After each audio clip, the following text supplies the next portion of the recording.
Kalau anak-anak gimana tugasnya? Tugas per kelompoknya udah dikerjain? Aman Pak, udah.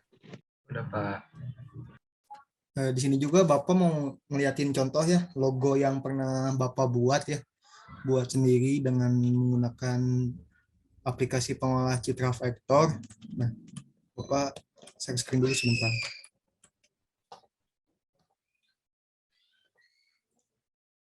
Udah ada ya anak-anak? Nah, di sini Bapak ngebuat logo buat sebuah minuman ya. Terlihat di sini tuh minuman jelly.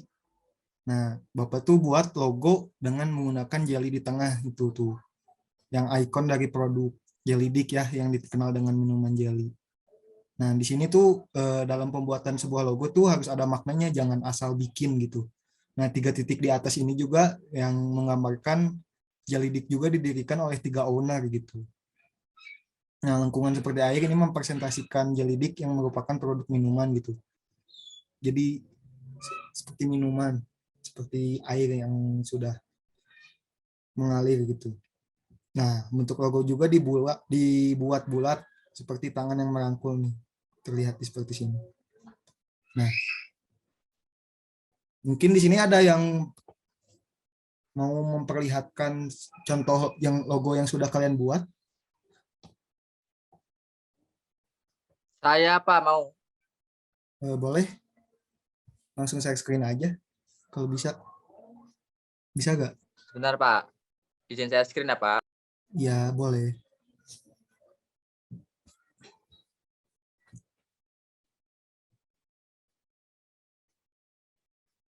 Kelihatan nggak Pak?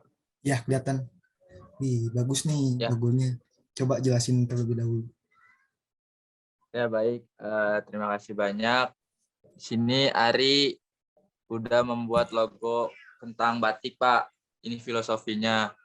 Dari logo berwarna emas, terus warna itu emas sendiri itu untuk melambangkan kesan elegan dari batik itu sendiri dan kemewahan agar batik terlihat lebih modern dan terlihat lebih mahal gitu Pak. Kemudian nama batik X itu sendiri dari baju khas batik, yaitu batik yang dibuat menjadi brand yang lebih modern dan elegan. Terus yang logo ini nih yang gede ini diambil dari pola batik yang dipersimpel Pak dan mengikuti logo type yang disatukan terus membuat huruf X gitu. Jadi ini dari apa? Dari batik gitu Pak. Kemudian di batiknya harusnya X tapi ini X-nya aku buat jadi kayak bunga gitu Pak. Gitu Pak. Bagus-bagus ya. Ini jadi lebih ke modernisasi batik ya. Ya, kayak Brand gitu Pak. batik itu memodernisasi dari batik itu sendiri. Ini logonya cukup Iya Pak. bagus Oh ya. iya. Ya, kenapa? Oh iya Pak, ini sama satu saya kurang satu ini I-nya ini melambangkan canting dari proses pembuatan batik Pak. Kan proses pembuatan batik menggunakan canting. Nah itu. Oh iya. Jadi I-nya beda ya. Ada centingnya kayak gitu.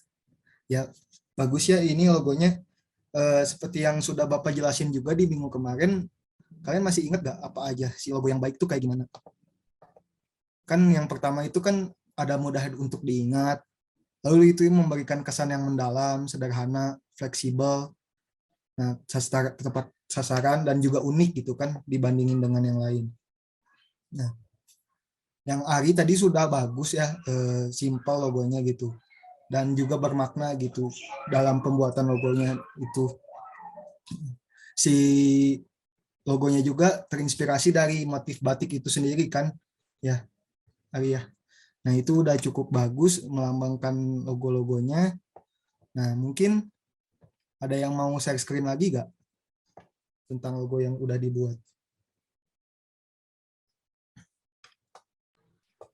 Ya boleh Pak, aku. Ya, kelompok Wafi, boleh? Ya, kelompok aku. Izin share screen ya Pak. Iya, boleh Wafi, silakan. Nah ini, udah ada belum Pak? Masih on the way. Nah, udah ada. Jadi ini logo yang udah dibikin sama kelompok aku Pak. Ini Iya. jadi produk yang dibuatnya itu ceritanya bubble tea premium, nama itu Bubati. Jadi Bubat itu dalam bahasa Hebrew itu memiliki makna boneka. Nah, pemilihan kata ini tuh merujuk pada pergeseran kata dari Bobati. Nah, selain itu juga pemilihan kata ini merujuk pada rencana pembukaan gerai bubble tea di daerah perkotaan dengan target pasarnya tuh karyawan swasta yang diibaratkan sebagai boneka yang terus bekerja gitu ceritanya. Kemudian pemilihan warna hijau ini dimaksudkan bahwa rasa yang paling ditonjolkan dari minuman ini adalah rasa teh atau green tea. Kemudian penempatan font yang tidak beratur ini dari logo type ini tuh juga diibaratkan sebagai boba atau bubble yang melayang-layang di dalam gelas minuman si bobatinya. Kemudian rasa teh atau green tea dipilih karena dipercaya dapat merilekkan tubuh dan pikiran yang telah lelah bekerja sehingga cocok untuk target pasar ini, si karyawan swasta tadi. Selain itu, warna hijau juga digunakan karena memberi kesan tenang dan alami untuk merek minuman Bubati ini. Nah, aku juga bikin ini, Pak, bikin logo gramnya. Oh iya. Nah, si logo gram ini tuh dibuat dari huruf per huruf dari kata si Bubati tadi. Kemudian diolah lagi jadi logogram bentuk boneka karyawan. Jadi kan target pasarnya karyawan swasta. Terus tuh si logogramnya digambarkan tidak tersenyum biar lebih menarik aja gitu. Terus selain itu pemilihan warna hijaunya sedikit berbeda dari logo type, dimaksudkan agar warnanya itu lebih variatif namun tetap mewakili rasa teh atau green tea tadi yang jadi menu utama merek. Ceritanya kayak gitu. Ya, Ini mockup. ya. Cukup bagus ya kelompok Wafi juga nih. Keren-keren nih logonya. Buat ini lo buat minuman ya. Franchise minuman kayak gitu ya Wafi ya. Iya Pak, franchise minuman gitu, Bobati. Bagus ini logonya simple juga. Terlihat simple, unik gitu kan ya dibandingin dengan yang lain gitu. Dan mudah diingat juga gitu. Sesuai yang prinsip yang tadi. Nah, pemilihan warnanya juga udah bagus. Oke, Wafi, cukup bagus. Boleh di stop share screen-nya. Pak, oke Pak, makasih banyak. Nah, setelah ini ya mungkin kelompok Alana ada. Kelompok Alana ada. Kelompok Alana kenapa Ya, ada belum Pak. ngumpulin? Belum ngumpulin. Ada kendala kah? Iya, jadi gini Pak, kalau dari kelompok saya sendiri tuh ini Pak bingung gitu buat nerapin prinsip-prinsip si ke logonya gimana gitu Pak. Kira-kira Hmm, gimana ya Pak? Kamu harus banyak-banyak cari referensi sih Alana. Referensi mengenai logo perusahaan yang kamu buat sih kayak gitu. Logo kamu perusahaannya tentang apa? Kalau boleh tahu.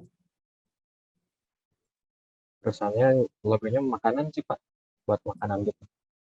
Ya makanan. Nah, kamu harus cari-cari referensi logo yang makanan kayak gitu.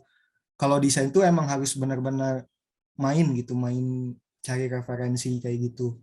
Dalam misalkan makanan apa gitu, makanan ayam geprek. Nah, kamu tuh harus munculin kayak ayam geprek tuh uniknya apa sih gitu, sama yang ngebedain ayam geprek sama lainnya tuh apa gitu.